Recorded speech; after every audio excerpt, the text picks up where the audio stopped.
Una cita anónima sobre liderazgo me recordó algo que es fundamental y que alguna vez lo hablamos en las reuniones de ADN con el liderazgo de esta congregación, y que es que la mejor manera de saber cuando una persona está preparada para liderar a otras es cuando es capaz de liderarse a sí misma. Una persona que puede liderarse a sí misma, que tiene autocontrol de su carácter, de su temperamento, de su forma de ser, es una persona que puede liderar a otras. De otro modo no puede liderar, no puede llevar adelante ningún proyecto de vida y mucho menos conducir a otros hacia un nivel de vida mejor.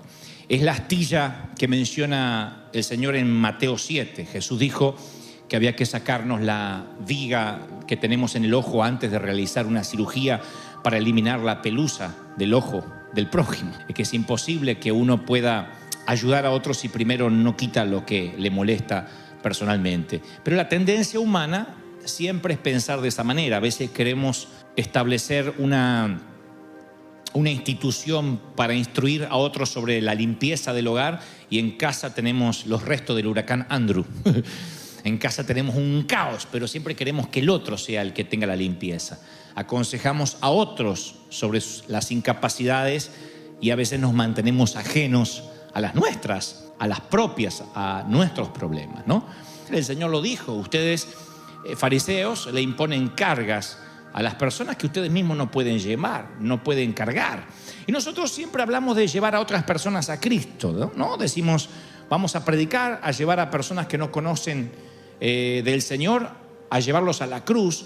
Y ahí está la clave, preguntarnos si nos podemos llevar nosotros mismos a Cristo. Y no hablo de aceptar a Cristo por primera vez, que la mayoría lo ha hecho. Me refiero si tenemos la capacidad de volvernos a comprometer con el Señor cuando estamos alejados. Se trata de renovarse. La Biblia es una continua renovación, nos lleva a renovarnos todos los días. Isaías 53:6 dice: todos andábamos perdidos como ovejas, cada uno seguía su propio camino, pero el Señor hizo recaer sobre él la iniquidad de todos nosotros, sobre Cristo, la iniquidad o el pecado de todos nosotros. Entonces yo veo, antes de construir lo que quiero decirle, quiero darle esta suerte de introducción. Cada vez que el Señor nos compara con ovejas, y lo he mencionado en otra ocasión, siempre me pregunté por qué se le ocurrió al Señor compararnos con las criaturas esas peludas que pululan las colinas de Judea. ¿Por qué no nos compara con ovejeros alemanes, por ejemplo? Bueno, aquí los estoy entrenando como leones, eso hubiese estado bien, o como tigres, o como panteras. Pero ¿por qué el Señor nos compara con ovejas? No es muy halagador, porque las ovejas son frágiles, vulnerables, son un tanto torpes. Nadie diga amén, pero si nos compara con ovejas, somos propensos a accidentarnos, a perdernos, a descarriarnos.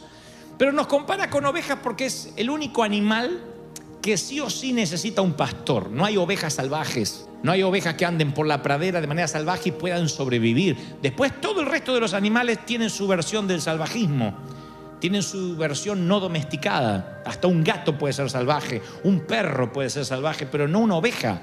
Una oveja necesita un pastor. Por eso esa es la razón fundamental por la cual Él nos compara con ovejas, porque no podemos vivir solos estamos a la deriva, como un cometa sin cuerda, como una hoja en la tormenta. Y ahora, ¿por qué nos desviamos si somos ovejas? Bueno, yo tengo 3 causas comunes por las cuales nos desviamos y no nos renovamos, como les decía recién.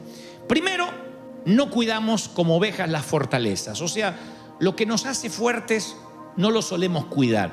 Descuidar nuestras fortalezas puede convertirse a veces en nuestra mayor debilidad. Por ejemplo, una persona que tiene el don de la misericordia, el don de ayudar, si no lo cuida, puede sentir culpa por las cosas que no puede hacer, porque no puede ayudar a todo el mundo, y empieza a sentirse abrumado, y lo que fue al principio un regalo de Dios se transforma en una carga sin la ayuda de un pastor, sin la ayuda del Espíritu Santo. Tiene el deseo de ayudar, se ve impotente para ayudar, y entonces vive preocupado, vive cargada o vive angustiado por todo lo que no puede hacer. Si Dios le da a alguien el don de sabiduría, y esa es su fortaleza, sin la ayuda del pastor, como cualquier oveja, se puede llenar de orgullo, porque todo lo sabe, porque él conoce todas las respuestas, o ella conoce todas las respuestas. Entonces es una oveja que sin la ayuda del pastor, el don de la sabiduría linda con el orgullo, con la pedantería, con la petulancia. ¿Estoy siendo claro lo que digo, sí o no? La segunda cosa que yo veo por la cual nos descarriamos, además de descuidar lo que Dios nos da, las fortalezas por alejarnos del pastor, es que cuando nos alejamos del pastor, perdemos la alegría, lo que yo llamo la alegría robada. David, cuando peca en el Salmo 51:12, él dice, entre otras cosas, devuélveme la alegría de la salvación y que un espíritu obediente me sostenga. No es casual lo que está diciendo el salmista. Yo quiero tener un espíritu obediente, pero necesito recuperar la alegría de la salvación. A veces el enemigo nos desvía del camino, nos quita del corral y al alejarnos del pastor nos quita la alegría. Cuando uno pierde la alegría, todo se hace cuesta arriba.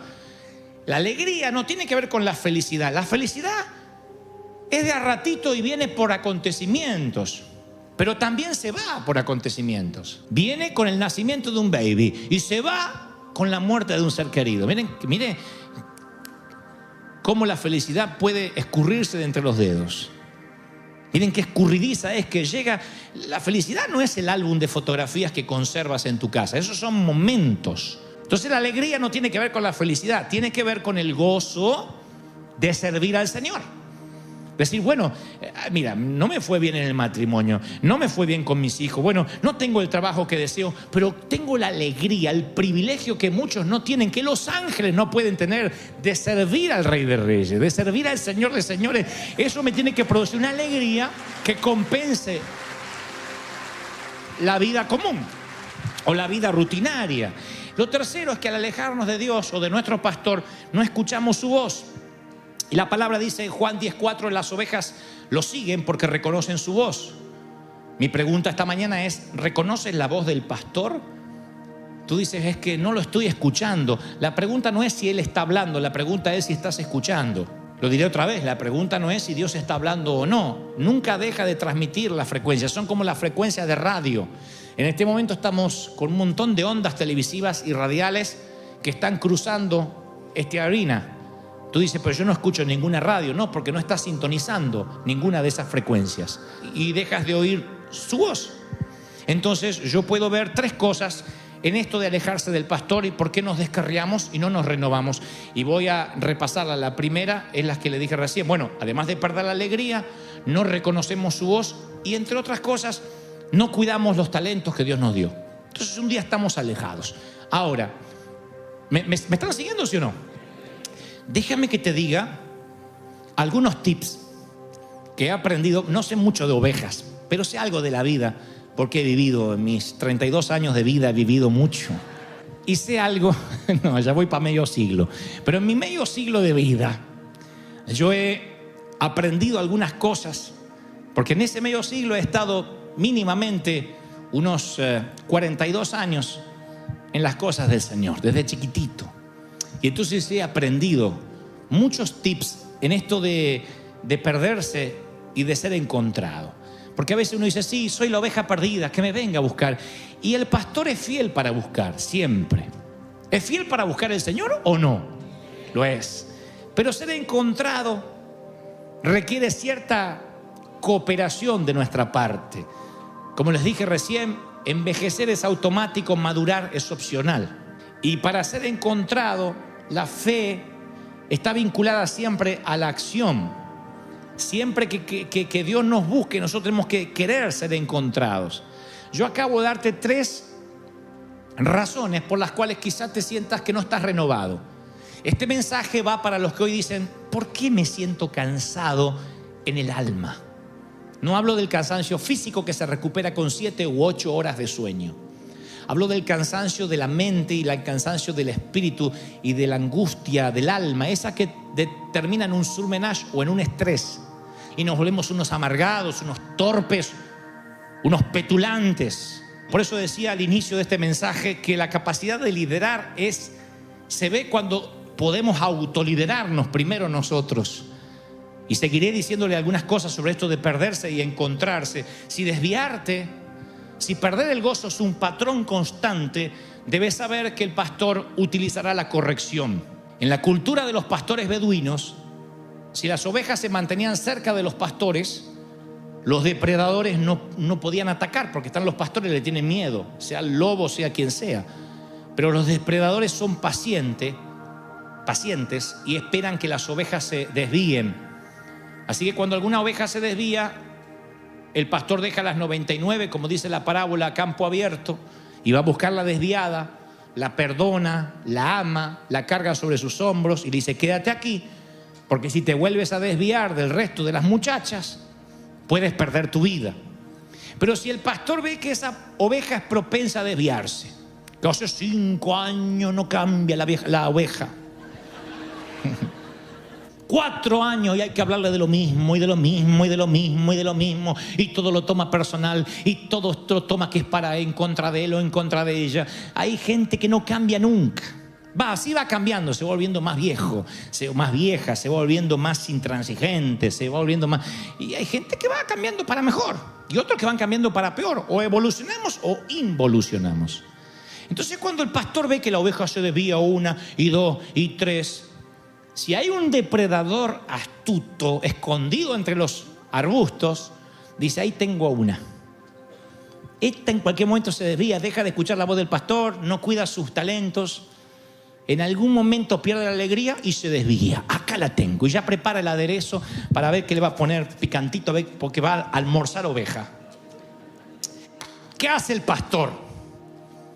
Antes que se almuercen a una de sus ovejas, dice la palabra, y aparte lo dicen los pastores beduinos, ante esta tendencia fatal que tiene la oveja, va y le dice: esta ya no se desvía una vez, se desvía 2, 3, 4, 5, es un deporte para ella. Entonces la agarra y hace ¡trac! Y le quiebra la pata. Es bíblico. Nada más que te la tengo que quebrar así, porque no puedo con el brazo, pero de alguna forma te la quiebro, dice la palabra. Le quiebra la pata, le rompe la pata, comienza una lucha. El pastor metódicamente va a entablillar la pata rota, la envuelve en gasa y vuelve al rebaño cargando a la descarriada oveja sobre sus hombros. Esto lo dicen cuando estuvimos en Israel, nos contaban los guías. Así se sigue haciendo con las ovejas rebeldes. Pues yo le pregunté: ¿qué tal eso de la parábola que le quiebra la pata? No, es verdad, es la disciplina que tiene que usar el pastor con las ovejas. Le digo: ¿pero es un castigo? No, dice, es que al quebrarle la pata a una oveja y después la sana, porque el pastor no la deja hasta que la curación se complete, cuando la ovejita puede sostener su propio peso, en el proceso de sanación se produce una transformación en la mente de la oveja. La vieja tendencia, me desvío, va cambiando, y si me desvío me rompen otra pata. Su tendencia cambia. Y su tendencia es a mantenerse cerca del pastor. Después es la oveja que camina acá, íntimamente, es la más íntima. Es la que nunca más se despega del pastor. Ustedes dirán: es la que debería, ¿qué te pasa, loco? A ver si me la quebras de vuelta. No, se pega. Porque la oveja logra entender que le quebraron la pata a causa del amor, para que un depredador no se la almuerce. Lo entiende, una oveja, un animal, un cuadrúpedo lo entiende, un cuadrúpedo lo entiende. Ahora, en el momento de la lesión, estoy seguro que la oveja pensó algo distinto. En el momento que te están quebrando la pata, no está diciendo: ay, pastor, quiébremela. No está diciendo eso, se enoja, maldice, pero ahora menos se puede alejar del pastor porque es el único que la puede curar. Eso es lo que dice el Señor que hace. La fe es vivir anticipadamente lo que entenderemos después. La corrección es sinónimo de protección. Entonces, a veces, algunos de nosotros, Dios nos tiene que hacer ¡trac! Y decimos: ¿pero por qué tuve que perder el empleo? ¿Por qué? ¿Por qué me pasó esto en el matrimonio? ¿Por qué me pasa esto con mis hijos? Y si miramos hacia atrás de manera autocrítica, vamos a descubrir que tenemos una tendencia a perder el gozo de servir, a dejar de oír su voz, a no cuidar los talentos que Dios nos dio. Entonces ya no somos la oveja que cada 10 años se descarría un poquito, sino que vive descarriada y cada 10 años se acerca un poquito. Cuando la tendencia es a la inversa de como debería ser, el pastor que te ama tanto te quiebra la patita, te trae en los hombros y por la montaña a buscarla fue. La encontró de novio con un inconverso, le quebró la pata, la trajo de vuelta y al redil volvió. Creo que cuando el Señor ve que hay una tendencia, ¡trac!, nos quiebra y nos trae de vuelta y nos pegamos íntimamente a Él. Lo segundo que yo descubrí, e insisto, no porque conozco de ovejas, sino porque conozco de caminar con el Señor algo, es que el camino que transitamos es nuestro destino. Si una oveja se desvía y se desvía y se desvía, tarde o temprano va a llegar a Egipto y no a Israel. Si te estás desviando y todo el tiempo estás perdiendo el gozo, no te van a recordar como un buen padre. Te van a recordar como un padre que quiso tomar el camino correcto, pero que se equivocó. Supongamos que hay una mujer soltera que dice: yo quiero enamorarme de alguien que realmente vaya en la dirección correcta. Quiero enamorarme de alguien que me comprenda, de alguien a quien ame. Esa es su intención, pero luego en el camino se mete con el primero que se le cruza solo para no sentirse sola, y entonces ella descubrirá que Egipto está apenas bajando la calle. Un día se encuentra desviada, perdió la manada y no sabe cómo llegó hasta ahí. O supongamos que un esposo dice: yo quiero que mis hijos me respeten cuando crezcan, pero sus hijos ven que él pierde la paciencia con frecuencia y siempre anda con sujeta la va a quedar así cuando la agarre, dijo la mujer. Sus hijos dicen: papá intenta, pero Asiria está a la vuelta de la esquina. Supongamos que un joven cristiano dice: yo realmente deseo desarrollar una intimidad profunda y duradera con Dios, pero todos los días se levanta tarde, mira su Facebook, sus redes sociales y vive atado al celular. Mi querido, por más que quieras tener una relación con Dios, Egipto es la próxima salida del freeway. Los recién casados deberían tener una seguridad económica a la edad de sus padres. Sin embargo, no planifican nada, compran todo lo que ven, se meten en créditos, en abusos de tarjetas de crédito justamente. Y yo les diría: espero que hayas empacado bien para las tormentas de arena que te van a tocar en Egipto y Asiria, porque te estás desviando. Entonces, cuando veo una oveja que tiene una tendencia para desviarse a Egipto y a Siria, lo más probable es que el Señor tenga que corregirte con la pata quebrada y traerte de vuelta. ¿Qué trato de decir? Que a lo mejor esto que te está pasando no es una causal de que el enemigo metió la cola necesariamente, sino que Dios te corrigió porque te ama demasiado. Muchos están trabados en sus estatus sociales. Me consta, el Espíritu Santo me ha dicho: no ores porque no va a tener los papeles, porque en cuanto tenga los papeles lo perdés de la iglesia, lo pierdo del rebaño. Otros necesitan cargar con un cuerpo frágil, porque si su cuerpo fuera fuerte, le darían la espalda de manera inmediata a Dios. Pablo pide 3 veces ser librado de una debilidad. Aunque hay teólogos que dicen que eran problemas quizás en la vista, miopía, que era rengo, él no habla de un problema físico, habla de debilidad. Y la misma palabra en el original hebreo habla de una suerte de tentación o pecado, algo que a él lo estaba realmente amedrentando, de modo que decía: mi carne hace lo que mi espíritu no quiere. Y el Señor le dice: bástate con mi gracia. Le está diciendo: lo que vas a tener es que venir a mi gracia todos los días, pero no voy a quitarte el aguijón. Porque esa perniquebrada, esa pata quebrada es lo que te mantiene dependiente de mí, Pablo. Si yo te sano la pata, te me pierdes.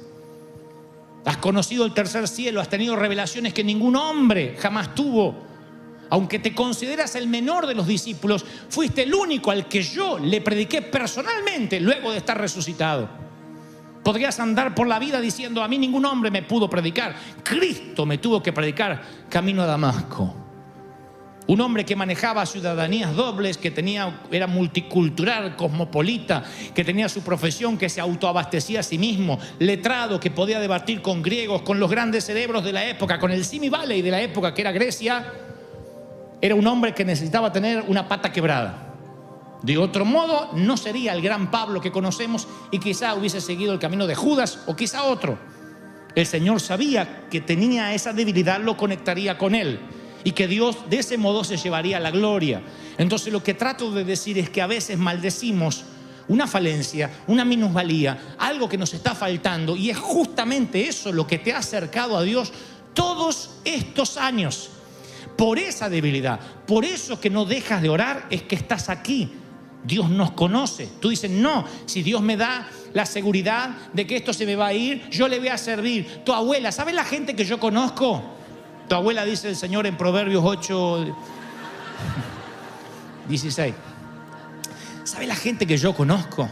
Que dice, voy a sembrar el día que Dios me prospere, $1.000.000 van a ir para la iglesia. Y Dios dice, no, las señales siguen a los que tienen fe. No, tú no sigues las señales. La gente en cuanto recibe ese dinero empieza a decir, bueno, primero tengo que pagar mis deudas, después la iglesia. Y se olvida de lo que había prometido. Y el Señor sabe, porque Él nos creó.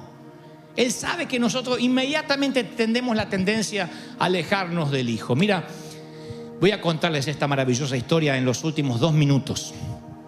Un viudo rico tenía un hijo al que amaba profundamente. Viudo, multimillonario y con un hijo. Entre otras cosas, el padre era aficionado al arte y viajaba por el mundo coleccionando obras de grandes pintores, Rembrandt, Monet, Van Gogh. El hombre compraba las pinturas y las exhibía en su propia mansión. Así que cada vez que volvía de un viaje, ponía en su propiedad aquellas atesoradas pinturas. Los años pasaron y el muchacho creció, el hijo creció. La nación estaba en guerra y el hijo se alistó para defender su país. Y después de unos meses de combate, el padre recibió un telegrama que le informaba tristemente que su hijo había muerto en acción, había muerto en combate. Con eso al padre le llegó el desánimo y el duelo. Y varios inviernos pasaron y con el dolor el padre no lograba sobreponerse, no lograba elaborar su duelo de perder a su único hijo, su única sangre. Una Navidad, porque la historia es real, una Navidad, un soldado se presenta a su puerta, era jovencito, y le dijo, Señor, dijo el joven, yo estaba en el mismo pelotón de su hijo durante la guerra, nos hicimos muy amigos y a menudo él me hablaba acerca del amor que usted tenía por el arte. Yo no soy un buen artista, pero una noche yo en un descanso dibujé el retrato de su hijo. No es mucho, no es un Rembrandt, no es un Monet, pero pensé que le gustaría tenerlo, es el retrato de su hijo. Y el dibujo se asemejaba notablemente a lo que era su hijo. Así que le cayeron lágrimas a los ojos del padre y aquella pieza de arte se convirtió en la más preciada para el hombre. Lo colgó sobre la chimenea y cada día la miraba y le hablaba al hijo. Pasaron algunos años y el padre murió y coleccionistas de todo el país vinieron, volaron de todas partes del mundo para comprar las obras de arte que iban a ser subastadas. Nunca tantas obras de arte habían estado bajo un mismo techo. Así que posibles compradores millonarios colmaron la sala esperando ofertar por un Rembrandt o por un Monet.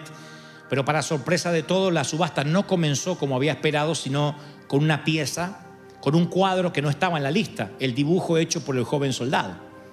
El subastador dijo, la subasta va a comenzar con el dibujo que hizo el soldado. Y para sorpresa de todos, que se enojaron, estaban desconcertados, los podías oír impacientes, enojados, diciendo, no viajamos de tan lejos para comprar el dibujo de un novato. Por favor, salgamos de esta subasta ya. Y el subastador dijo, comienza la subasta con la foto, con el dibujo del soldado. $100. Aparte, es una subasta de millones. Empezar una subasta con $100 es una locura. Nadie ofertó. El subastador sigue diciendo, vamos, $100 es la oferta inicial. Nadie ofertaba porque era un insulto llevarse el dibujo de un novato, que además lo había hecho en el frente de batalla y no tenía ni título, ni nombre, ni nada.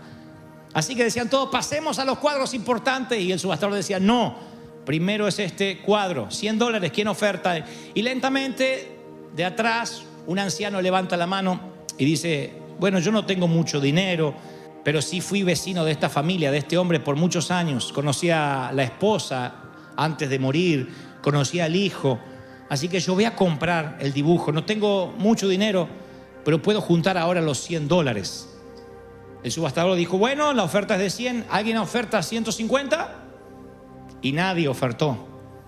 Entonces dijo, subastado por $100. y le entrega el cuadro que estaba sobre la chimenea al anciano que era vecino.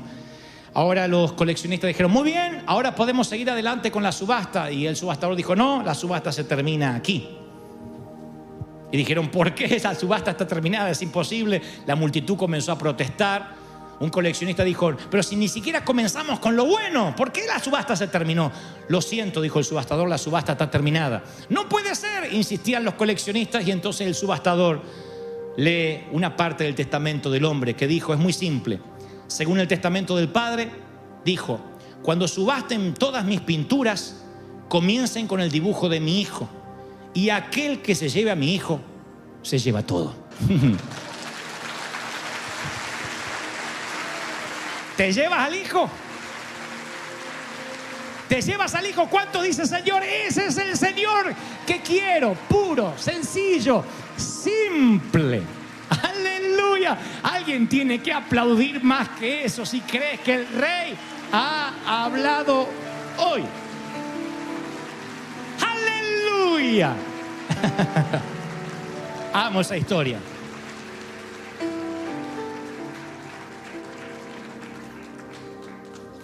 ¡Trac! Y el Señor te dice esta mañana, ¿quieres regresar al redil? ¿Quieres volver a casa? ¿Puedes liderarte a ti mismo para volver a casa? ¿Quieres volver a casa? Te propongo un camino de regreso a casa, cerca del Hijo, y te llevas todo. No hay nada mejor que estar cerca del Hijo, aunque tengas que venir cojeando. Pero es maravilloso cojear, porque significa que es la marca que tuviste un encuentro con Dios. Antes del gran suplantador llamado Jacob, yo prefiero al príncipe con Dios llamado Israel. Porque este hombre tuvo un encuentro con el Señor, y el Señor dice, tú vas a tener un encuentro conmigo, te guste o no te guste, me empeciné con tu vida y no te dejo hasta que no te haya bendecido. Vamos, póngase de pie y vamos a orar al Señor.